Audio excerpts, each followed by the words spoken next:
Bonjour. Ah, ça a répondu moins que la semaine passée. C'était plaisant la semaine passée d'avoir une réponse parce que ça faisait pas mal, un bon bout de temps qu'on n'avait pas de réponse comme ça. Quand je fais les enregistrements tout seul dans la salle, avec quelques personnes, c'est beaucoup mieux. Je vous invite à prendre vos Bibles dans Hébreux chapitre 12. Je vais vous poser une question en commençant. Es-tu sourd? Hein? Je pense que quelques personnes, puis moi j'en fais partie, en vieillissant, on perd un petit peu de la faculté auditive. Là. Et puis, mais moi, je peux dire, si vous écoutez ma mère, ça doit faire longtemps que je suis sourd. Parce que quand j'étais jeune, j'entendais ça souvent. Es-tu sourd? C'était une chose que ma mère avait l'habitude de répéter. Es-tu sourd? Puis, je sais qu'elle ne pensait pas que j'étais sourd littéralement, mais probablement qu'elle avait raison de poser cette question-là parce que j'agissais comme si j'étais sourd. Pareil comme si je n'avais pas entendu. Et c'est un peu drôle sans l'être en réalité, parce que ma mère, elle, était sourde. Ma mère était sourde, pas de naissance, mais elle a eu quelque chose à l'adolescence, puis elle est devenue sourde très jeune. Puis rendue vers l'âge dans la quarantaine, évidemment, la médecine avait pas mal évolué. Là, hein? Nous autres, en plus, quand on restait dans le fond des creux, là, en Gaspésie, quand ma mère était jeune, puis c'était quand même, ça, on remonte là, il y a quand même assez longtemps. Et puis, rendu dans la quarantaine, en consultant, elle s'est fait dire « Ouais, mais ton problème, c'est pas si grave que ça. Une petite chirurgie, puis ça réglerait le problème. » Ça fait qu'elle a été opérée avec succès quand moi, j'étais adolescent. Je peux vous dire que ça a changé ma vie parce que là, je ne pouvais plus faire de bruit puis écouter de la musique fort le soir comme je le faisais avant. On agaçait notre mère quand on était plus jeune. On dit « Bon, ben, débranche-toi. » Elle avait juste à enlever son appareil, puis elle n'entendait rien. Ça fait que le soir, on pouvait faire du bruit tant qu'on voulait, mais ça a changé ça. Mais elle, ça a vraiment changé sa vie, là. Elle a entendu des choses qu'elle n'avait jamais entendues. Je me souviens de sa réaction, c'était spécial de voir ça, ou sortir dehors, puis, tu sais, nous autres, on entendait les avions parce qu'on restait pas loin de l'aéroport. On entendait les avions dans le ciel. Elle n'avait jamais entendu ça de sa vie. Ça fait que c'était spécial de voir sa réaction. Mais en tout cas, tout ça pour dire que c'était quand même un peu cocasse de la part d'une sourde de se faire dire « es-tu sourd » assez souvent. Puis tout simplement parce que ce que je faisais donnait l'impression que j'étais sourd. Puis je pense que tous les parents, vous avez probablement expérimenté ça à un moment donné, un autre avec vos enfants, où est-ce qu'on a l'impression qu'ils n'ont rien entendu. Hein? Moi, en tout cas, je l'ai fait quand j'étais jeune, puis je l'ai vu avec mes enfants quand j'étais plus vieux. L'idée de refuser d'entendre. Hein? Entendre, mais pareil comme si on n'entendait pas. C'est exactement ce dont il est question dans Hébreux chapitre 12.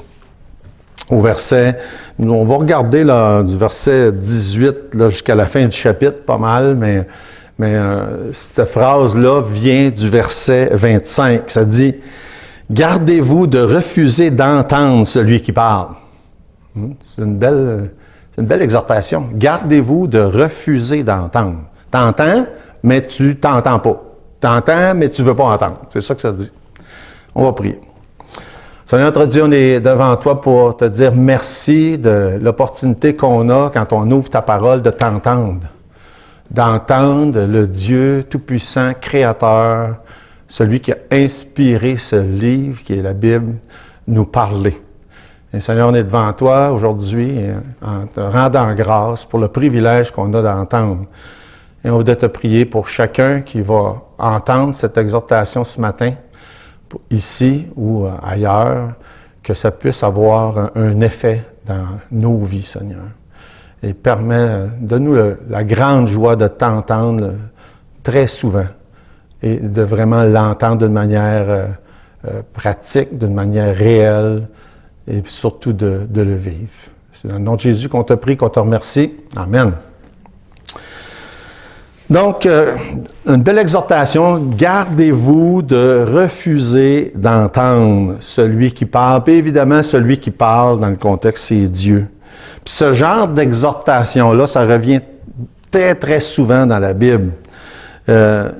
Si ça vient souvent, quand il y a de la répétition dans la Bible, normalement, c'est parce que Dieu veut mettre un emphase. Et si ça revient souvent, l'idée de pas refuser d'entendre ou bien d'écouter, hein, autrement dit, bien c'est parce qu'on a peut-être la tendance à le faire. C'est ça que ça veut dire.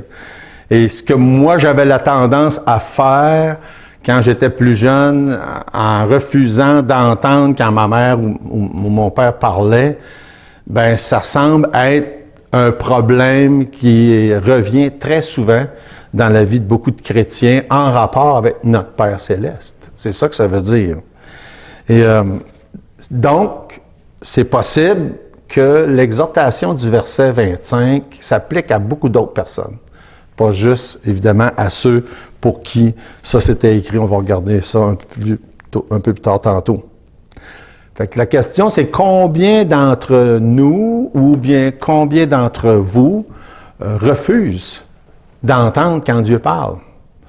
Et encore une fois, ça doit être assez fréquent, puisque ces avertissements-là sont répétés souvent dans la Bible. Le verset 25, si on regarde au point de vue grammatical, c'est ce qu'on appelle un double négatif. Hein? Ça dit de ne pas refuser. Hein? Autrement dit, ça serait ne pas faire quelque chose. C'est ça que ça s'appelle un double négatif. Pas faire, c'est la même chose que faire. En fait, il dit, gardez-vous de refuser d'entendre. Ne refusez pas d'entendre. Ou bien entendez. C'est ça que ça veut dire. Et dans beaucoup d'autres passages, c'est mentionné, pas de la même manière, avec un double négatif comme ça, mais d'une manière positive. Écoutez, entendez, portez attention. Tous ces passages-là, on en connaît probablement, vous en connaissez aussi plusieurs. Le premier qui me vient à l'esprit, c'est Josué, chapitre 1, verset 8. Ça dit que ce livre de la loi ne s'éloigne point de ta bouche, médite-le jour et nuit pour agir fidèlement selon tout ce qui est écrit, car c'est alors que tu auras du succès dans tes entreprises, c'est alors que tu réussiras. Ça dit la même chose, mais d'une manière positive. Au lieu de dire « refuse pas de l'écouter ou de l'entendre ou de le lire », fais-le.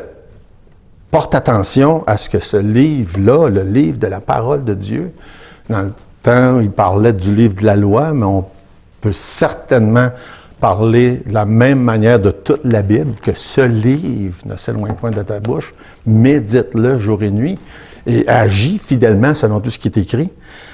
C'est pas un sujet que vous êtes étranger, je suis certain. C'est loin d'être la première fois que vous m'entendez parler de ça. J'en parle très souvent d'ailleurs. Il y a probablement des gens qui entendent et qui me trouvent même fatigant de parler si souvent de ce sujet-là. Mais la Bible en parle souvent. C'est tellement un sujet important. Et à chaque fois que je parle de ce sujet-là, à chaque fois que j'étudie ce sujet-là, ça me touche toujours d'une manière bien particulière de lire des statistiques ou d'entendre des commentaires sur le fait qu'une grande majorité de chrétiens ne font pas ce que ça dit dans cette exhortation-là. C'est-à-dire, ne prennent pas attention à ce que la parole de Dieu dit sur une base régulière, journalière. Et les statistiques, les chiffres sur ça sont vraiment épouvantables. Une grande majorité de chrétiens ne font pas de ça un devoir de chaque jour prendre le temps de considérer qu'est-ce que Dieu a à leur dire. Donc, refuse d'entendre. C'est ça que ça veut dire. Refuse d'entendre Dieu leur parler sur une base régulière. Fait que c'est pas surprenant qu'il y a si souvent ces exhortations-là. Dieu sait qu'on en a besoin. Dieu sait que beaucoup ne le font pas. Puis Dieu sait que c'est essentiel, c'est notre nourriture. La parole de Dieu, c'est notre nourriture, c'est ce qui nourrit notre foi.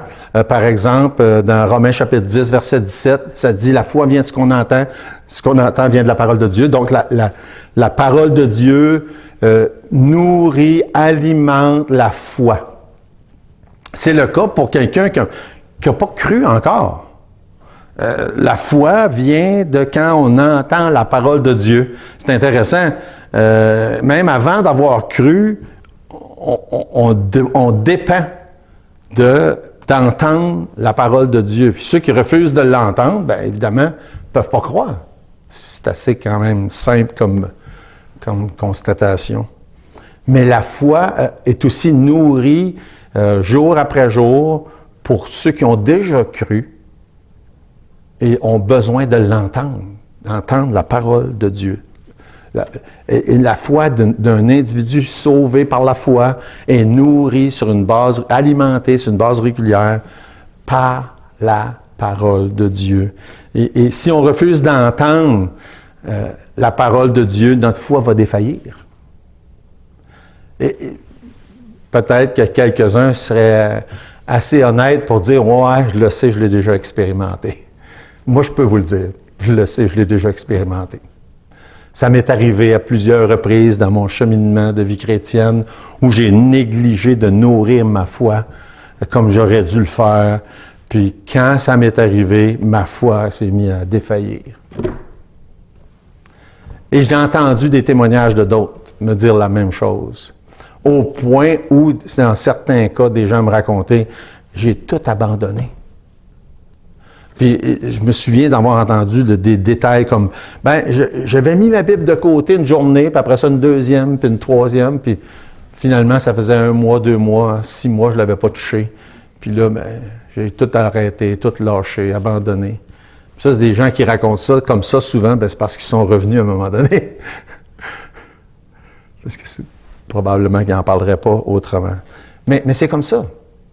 La foi vient de la parole de Dieu. Fait que si on n'a pas la parole de Dieu dans nos vies, la foi va commencer à défaillir. C'est exactement ce qui se passe. C'est assez simple, hein, quand on y pense. Et c'est si simple, et c'est si clair, si évident. Tout le monde devrait réaliser que c'est nécessaire dans sa vie à chaque jour. Mais évidemment, ce n'est pas le cas. C'est pour ça que les avertissements puis les exhortations sont répétées, puis répétées, puis répétées. Dans l'Ancien Testament, dans le Nouveau Testament, par exemple, dans Deutéronome 6, c'est souvent un des passages auxquels on fait référence. C'était dans les commandements de Dieu, là, de mettre beaucoup d'emphase là-dessus. Quand ça dit, verset 6, « Ces commandements que je te donne aujourd'hui seront dans ton cœur. Tu les inculqueras à tes enfants. Tu en parleras quand tu seras dans la maison. Quand tu iras en voyage, quand tu te coucheras, quand tu te lèveras. » Vous voyez comment il y a de l'emphase? Quand tu te lèveras, tu les liras comme un signe sur tes mains, ils seront comme des frontaux entre tes yeux. Tu les écriras sur les poteaux de ta maison, sur tes portes. Dans les coutumes juives, il y a des Juifs qui pratiquent encore ça d'une manière visuelle, avec les petites boîtes accrochées avec des paroles, ainsi de suite. C'était pas ça l'idée. C'est bien plus de prendre, de mettre l'emphase, que la parole de Dieu soit présente dans la vie de tous les jours de chaque enfant de Dieu. Fait que ça, c'est un des exemples. Si on va, par exemple, dans Jérémie, on voit que des fois, Dieu prend des moyens très puissants, très forts, par des signes, des prodiges, quand les gens ne veulent pas entendre, quand les gens refusent d'entendre. On voit ça dans plusieurs des prophètes. Là. Dieu le fait d'une manière très évidente. Je pense à la prophétie dans le livre d'Ésaïe, entre autres, où il parle de quand les envahisseurs vont venir, puis vous allez entendre des gens que vous ne comprendrez pas. Tout ça servait de signe pour les avertir. Écoute, vous devez entendre la parole de Dieu. Puis dans Jérémie, chapitre 19, verset 3, ça dit Voici, je vais faire venir sur ce lieu un malheur qui étourdira. Écoutez bien comment ça dit ça. Qui étourdira les oreilles de quiconque en entendra parler. Il dit, vous voulez pas l'entendre? Vous allez voir, vous allez l'entendre. Fait que ça, c'est juste des exemples de l'emphase qui est mis tout au long de la Bible sur l'importance d'entendre. Quand on arrive dans le Nouveau Testament, un des plus beaux exemples, c'est dans Matthieu 13, la parabole du semeur. La plupart, vous êtes familiers avec la parabole du semeur, mais peut-être, des fois, on ne remarque pas certains des détails, comme par exemple, quand ça dit au verset 20, « Celui qui a reçu la semence dans les endroits pierreux, c'est celui qui entend la parole. » OK? Vous voyez, on parle d'entendre. La reçoit aussitôt avec joie, mais il n'y a pas de racine en lui-même.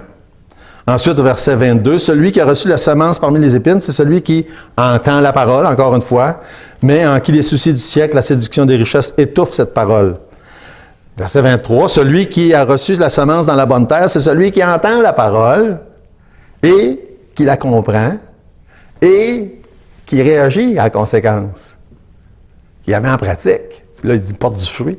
C'est intéressant de voir la différence, le fait qu'il distingue entre entendre puis entendre sans entendre.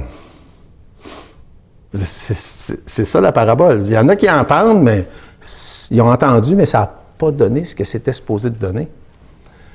Mais tandis que le seul qui porte du fruit dans la parabole du semeur, c'est celui qui entend, qui comprend, qui agit en conséquence, qui réagit, qui la met en pratique, qui porte du fruit, etc.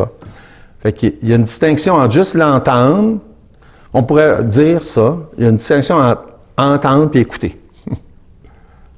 Entendre puis écouter. Dans le contexte de la parabole du semeur, elle parle d'entendre, écouter, comprendre, mettre en pratique. Fait qu'il y a une distinction claire tout au long de la Bible entre entendre puis écouter. Puis je pense que on est tous capables de voir des exemples, soit dans nos vies ou autour de ça. On peut entendre de quoi, mais on ne l'écoute pas. Dieu veut qu'on entende, mais qu'on écoute. C'est ça. C'est ça que ça dit. Gardez-vous de refuser d'entendre. T'entends, mais tu refuses d'entendre. Je l'ai entendu pareil. Vous savez l'expression qu'on dit des fois, ça a rentré par une oreille et ça a sorti par l'autre. C'est ça que c'est. Hein? On entend, mais c'est comme si on n'avait pas entendu. Gardez-vous de refuser d'entendre celui qui parle, car si ceux qui refusèrent d'entendre celui qui publiait les oracles sur la terre n'ont pas échappé, combien moins échapperons-nous si nous nous détournons de celui qui parle du haut des cieux? Je trouve l'expression intéressante à la fin du verset. Si nous nous détournons de celui qui parle, ben c'est parce qu'on refuse d'entendre. Hein? C'est assez simple. Je riais l'autre fois quand mon garçon Guillaume était à la maison et puis il fallait qu'il reprenne Adèle, sa fille, Adèle qui va avoir 4 ans, ça, si je ne me trompe pas. Puis il disait « Regarde-moi! » Je riais. Quand on fait attention quand on est grands-parents, on ne veut pas... Hein? Je riais parce que je me retenais pour ne pas rire, parce que savez-vous qu'est-ce que ça faisait? Ça me faisait me rappeler quand que lui était jeune ou que les autres de nos enfants étaient jeunes. Puis je faisais la même chose. Regarde-moi! Pourquoi qu'on dit ça? Pourquoi qu'on fait ça? Parce qu'on sait que si... C'était... Sa fille, je voyais ses yeux se tourner de côté. Je disais, regarde-moi! Puis ses yeux s'en allaient de l'autre côté. Pourquoi? Elle ne voulait pas entendre. Elle n'est pas pire que les autres, là. C'est juste, ça me faisait rire. C'est comme ça. C'est ce que ça dit dans le verset 25. Il dit, si nous nous détournons, si on détourne, Dieu, mettons, dit, je te parle. Puis là, tu es là, tu regardes ailleurs, tu ne veux pas entendre ce qu'il y a à dire. L'avertissement est là pour ça. Il dit, si on tourne le dos à Dieu quand il nous parle, on ne s'en sortira pas. C'est ça que ça dit, si on veut paraphraser, là. Si on tourne le dos à Dieu, ou si on détourne le regard de ce qu'il dit, quand on sait que Dieu veut nous parler, on ne s'en sortira pas. C'est ça que ça veut dire. On doit porter attention. On ne doit pas regarder ailleurs quand Dieu veut attirer notre attention puis nous parler.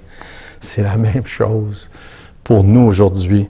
On comprend que dans Hébreux 12, le contexte est vraiment quand même particulier. C'est un contexte où il est question des Juifs qui se convertissaient à l'époque, qui devenaient membres de l'Église. Puis il y avait de la difficulté à distinguer l'ancienne alliance de la nouvelle, puis comment s'approcher de Dieu pour eux. Et c'est comprenable dans le contexte. Ça a été tout un débat, puis un combat.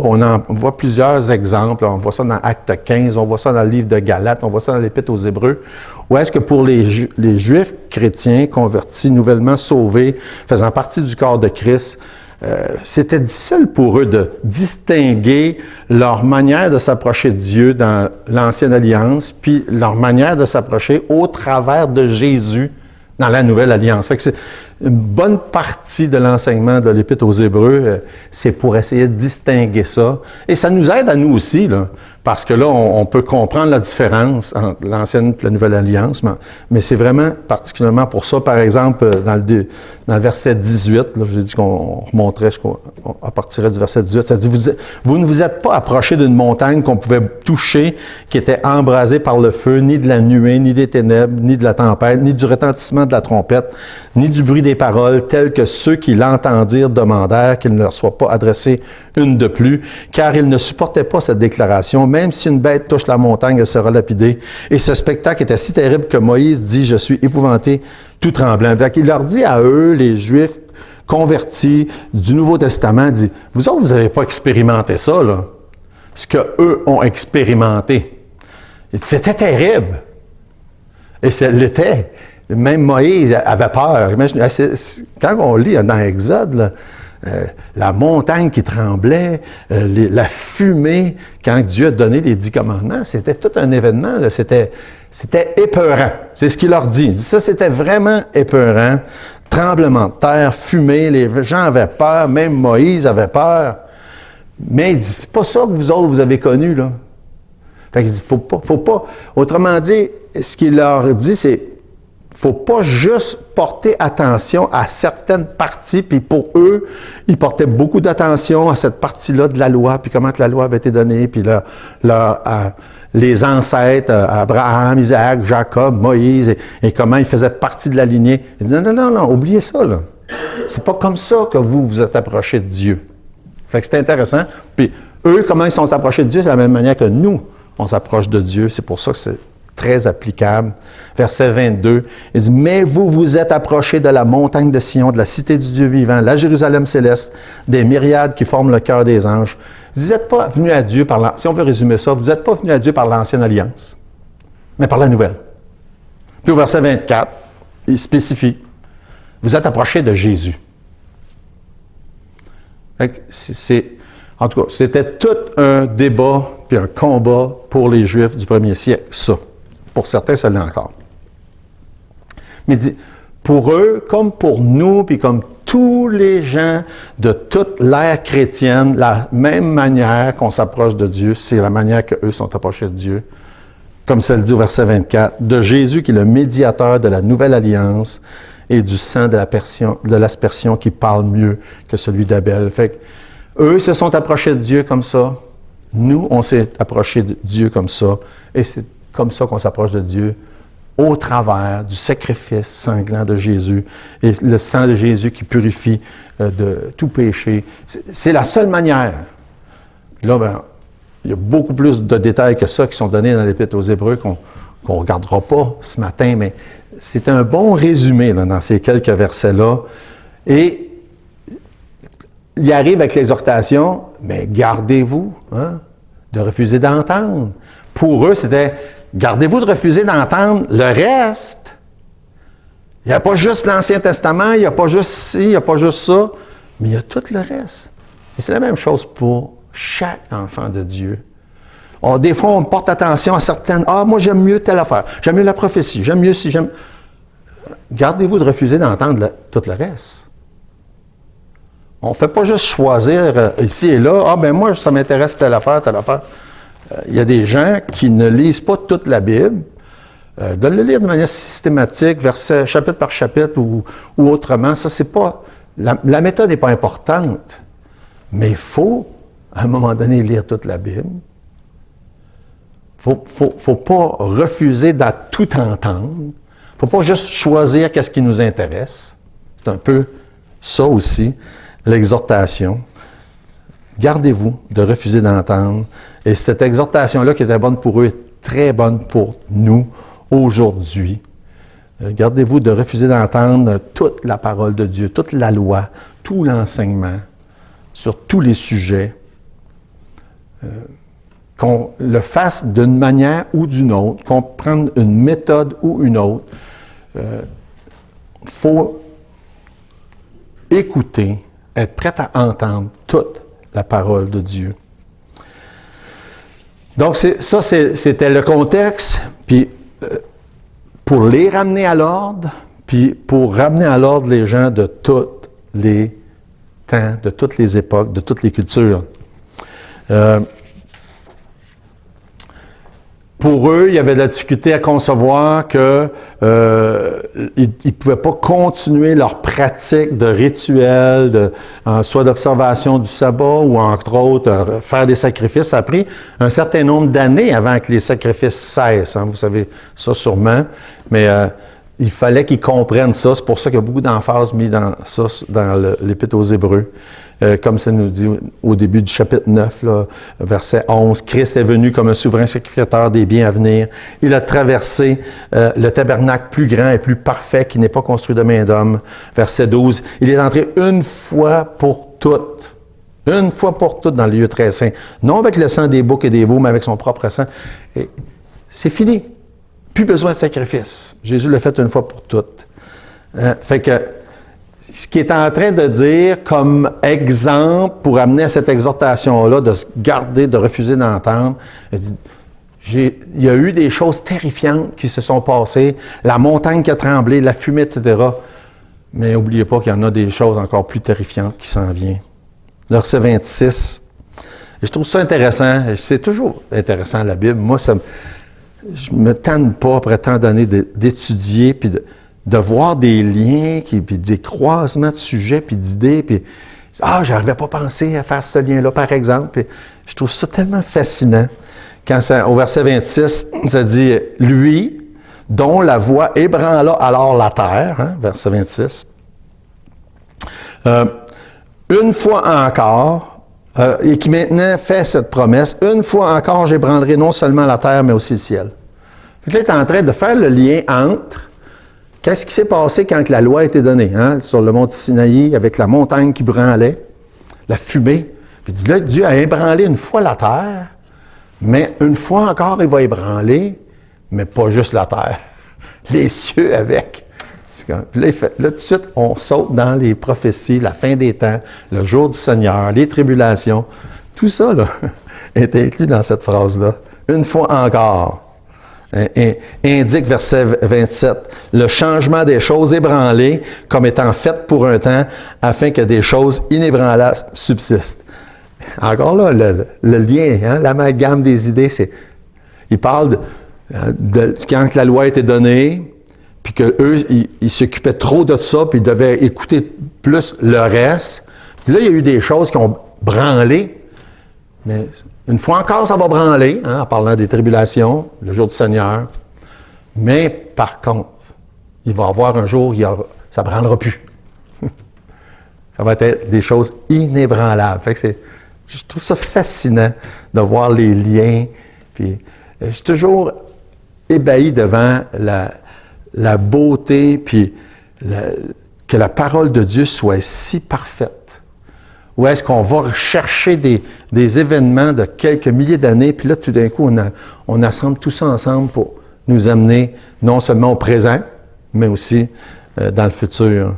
Ou est-ce que, oui, il va y avoir encore, hein, il y a eu, la montagne a tremblé quand la loi a été donnée, mais ça va trembler bien plus que ça bientôt. On s'en va vers une époque où ça va branler beaucoup plus que ça. Il fait allusion, entre autres, à la fin des temps, que la Bible appelle ça le jour du Seigneur. Il y a Des fois, il est question des 7 années de tribulation. Puis ça dit au verset, dans 2 Pierre chapitre 3, « Le jour du Seigneur viendra comme un voleur. En ce jour, puis là on comprend que c'est pas juste une journée, là, c'est plusieurs événements de plusieurs jours. Les cieux passeront avec fracas, les éléments embrasés se dissoudront, la terre avec les œuvres qu'elle renferme sera consumée. » Quand ils disent « la terre a branlé », mais là, il vient un temps où les cieux aussi vont branler. C'est de ça dont ça parle. Ça va branler encore plus, jusqu'à ce que vienne le temps où ce que la Bible parle, ça va être des choses inébranlables. Ça va être inébranlable. C'est ce que ça dit là. Et j'ai hâte de voir ça. Mais en attendant, ça va branler plus. C'est ce que ça dit. Verset 27, une fois encore. Hein, ça indique les choses qui vont changer. Ça va devenir, ça a branlé, ça va branler encore jusqu'à ce que ça devienne inébranlable. Et ça s'en vient. Ces choses vont se passer. Et comme il leur dit à eux, c'est aussi pour nous, on ne doit pas juste porter attention à certaines choses. On ne doit pas refuser d'entendre toutes les choses que Dieu a à nous dire. Et comme ça le dit, les cieux même vont branler. Comme Jésus le dit dans Matthieu 24, il dit, le ciel et la terre passeront, mais mes paroles ne passeront pas. Encore là, un lien intéressant. Les cieux, la terre, branler, mais ce qui est inébranlable, la parole de Dieu, ça ne passera pas. La parole de Dieu est inébranlable.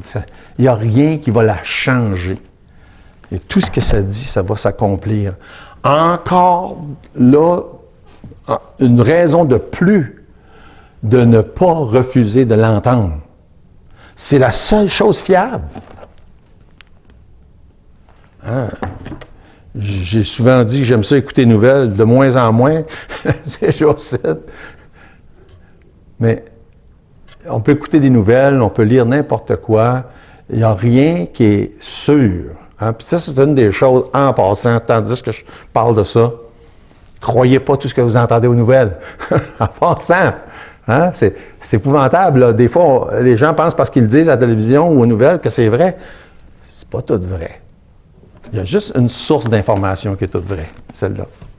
Ça, c'est la seule source d'information qui est toute vraie, inébranlable. Faut pas perdre ça de vue. Donc, l'exhortation, ne pas refuser d'entendre ou bien accepter de l'écouter puis de l'entendre. Et la conclusion de tout ça, c'est que la plupart des gens refusent d'entendre la parole de Dieu.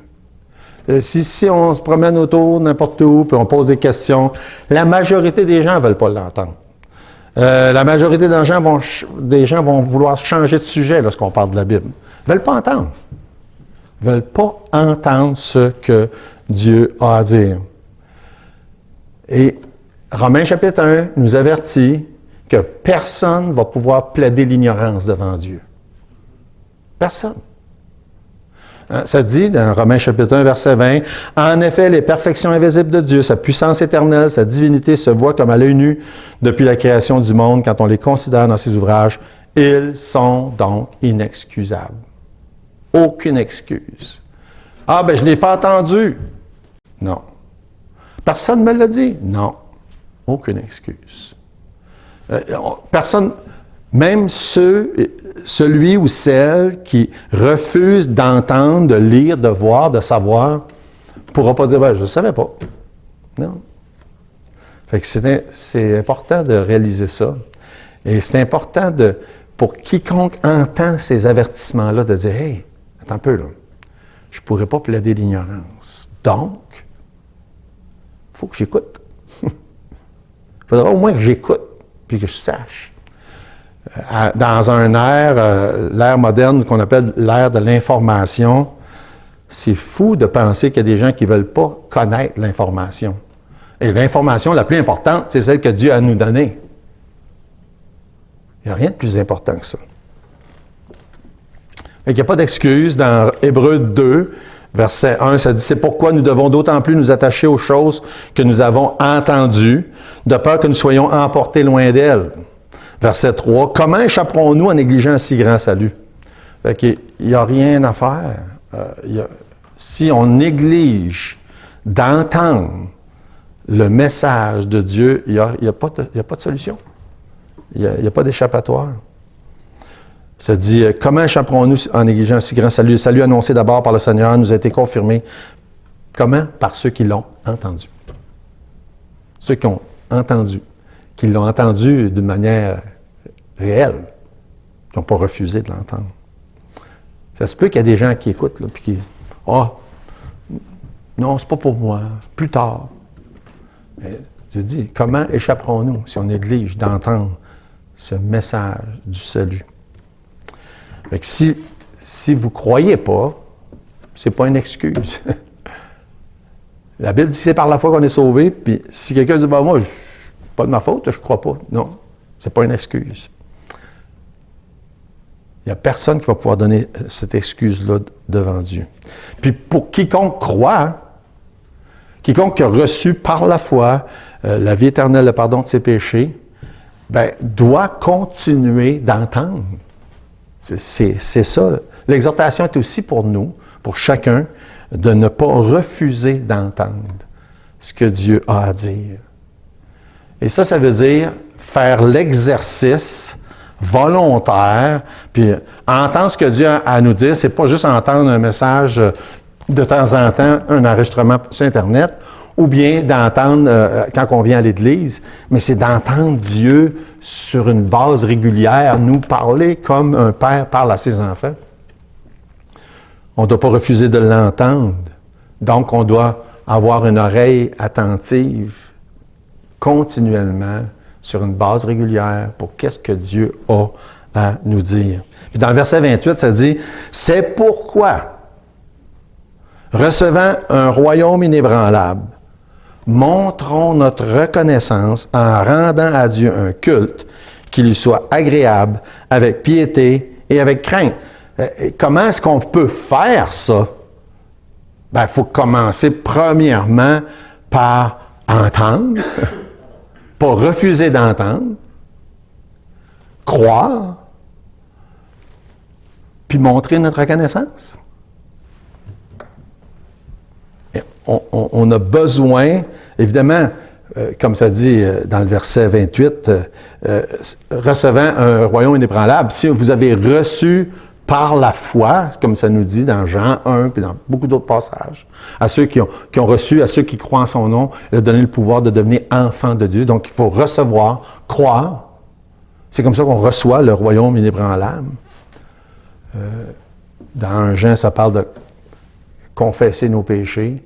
Dans plusieurs autres passages, ça dit, comme dans Romains 9, dans Romains 10, tu crois dans ton cœur, puis si tu confesses de ta bouche. Si tu as déjà fait ça, eh bien, on doit, ça serait normal, comme c'est dit dans le verset 28, de montrer notre reconnaissance en rendant à Dieu un culte qui lui est agréable, avec piété, puis avec crainte. La crainte respectueuse de Dieu qu'on devrait tous avoir. C'est important de rendre un culte à Dieu pour montrer notre reconnaissance. Comment est-ce qu'on fait ça? Ça se fait, entre autres, en tournant pas le dos quand Dieu veut nous parler. Hein? Quelle insulte quand on y pense. Hein? Dieu dit, je veux te parler. Ah, ça ne m'intéresse pas. C'est pour ça qu'il dit, détourne pas le regard. Et si on est trop occupé, qu'on n'a pas le temps d'écouter Dieu nous parler à chaque jour, c'est la même chose que de dire, il est là, puis il parle, puis je suis en train de faire d'autres choses. Je suis en train de faire d'autres choses. J'ai pas le temps. Y a-t-il quelque chose de plus important que d'entendre Dieu nous parler? Ne refusez pas d'entendre celui qui parle. Quelle exhortation ce matin. Ne refusez pas d'entendre celui qui parle. Puis je pense à un autre beau verset d'Hébreux, chapitre 3, qui dit, aujourd'hui, si vous entendez sa voix, si vous l'entendez, là, il dit, endurcissez pas votre cœur. dis, ouais, j'ai pas le temps, plus tard. Non, non, si tu entends sa voix qui te parle, qui dit, hey, écoute, toi là, il me semble que tu ne m'as pas entendu souvent dernièrement. Ben, il dit, si vous entendez sa voix, n'endurcissez pas votre cœur. Il dit, parle, Dieu, je veux t'entendre. Puis après ça, ben, s'il vous parle, ben, il reste à faire qu'est-ce qu'il vous dit. Obéir. On va prier. Notre Dieu, merci pour tout ce que tu fais pour nous. Merci pour ta belle parole. Merci pour tes bienfaits. On voudrait te prier, Seigneur, que bientôt on ait l'occasion de pouvoir se rassembler tous ensemble, physiquement. Et en attendant, Seigneur, je te prie pour tous ceux qui entendent, soit par les moyens comme l'Internet ou autre, Seigneur, que tu puisses bénir chacun, toucher les cœurs, transformer nos vies. Dans le nom de Jésus. Amen.